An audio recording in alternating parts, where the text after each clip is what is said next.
We're at the historic Belmont Firehouse today with Don Porth. Welcome. Don's with the Portland Fire and Rescue. And this weekend, clocks are changing, and everybody always remembers change the battery. But I understand that that's really not what you should be thinking nowadays. Right. For many years, we talked about change your clock, change your smoke alarm battery. But that all changed actually back in 1998. Some new technology came along. We adopted the laws in the state of Oregon, and it changed things a little bit, and it is actually very confusing. So this is a good chance to talk to people about that. Great. The first thing is batteries. A long life battery that we don't change. Some have them built in, such as this unit, where you can't take them out.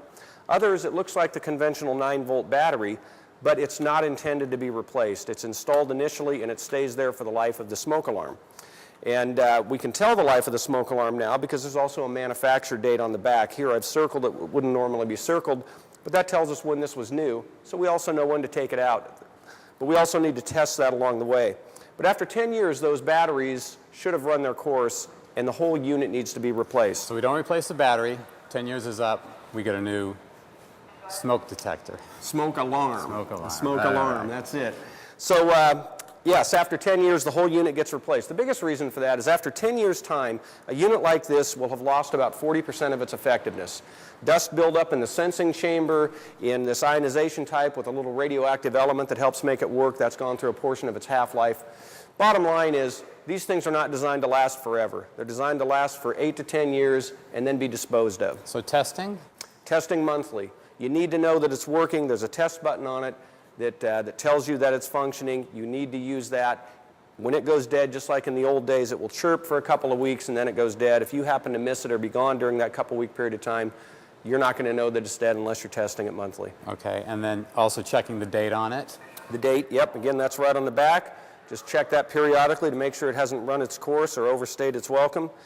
The other new feature that's on these beyond the battery issue is the hush button, a second button or sometimes a dual function with the test button. Okay. And that's designed to overcome those pesky nuisance alarms that happen when you cook something a little too long or even shower steam in the hallway near the smoke alarm where they're typically located. And I take the battery out, and that's not a good thing. It gets set on the counter, stuffed in a drawer, it never gets restored, okay. And that's when people die in fires. The hush button is designed to silence it for up to 15 minutes, and then it automatically resets itself. Okay.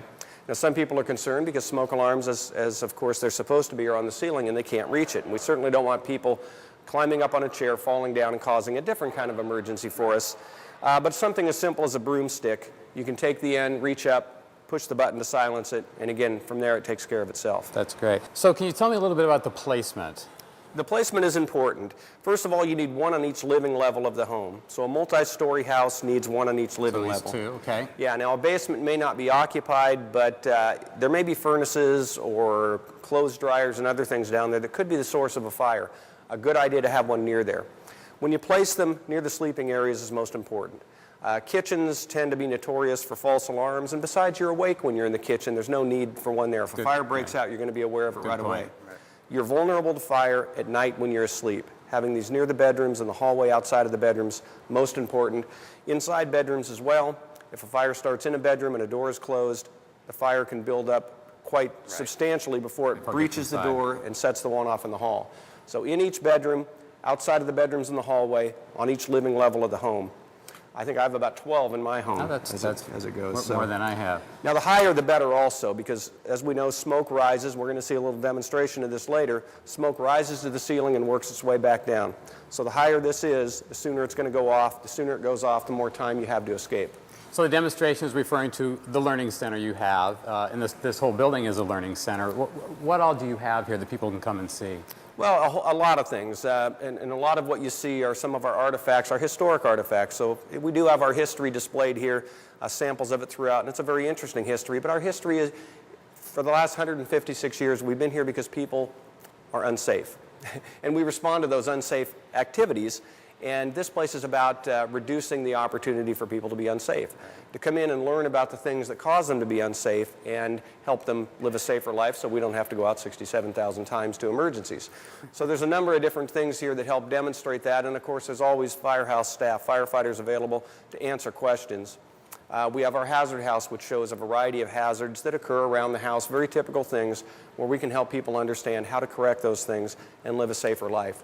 We invite people to come down and spend time with us so we don't have to go to your house and spend time with you. Thanks, Don, for all the information. We really appreciate it. And for all of our viewers, remember to check the smoke alarm. Right on. Right on. Got it right that time, once a month. And then when you do change your clocks, make sure to check the dates on the back to see if you need to replace the unit. And for more information about the opportunities here, we have a link at fusionnw.com.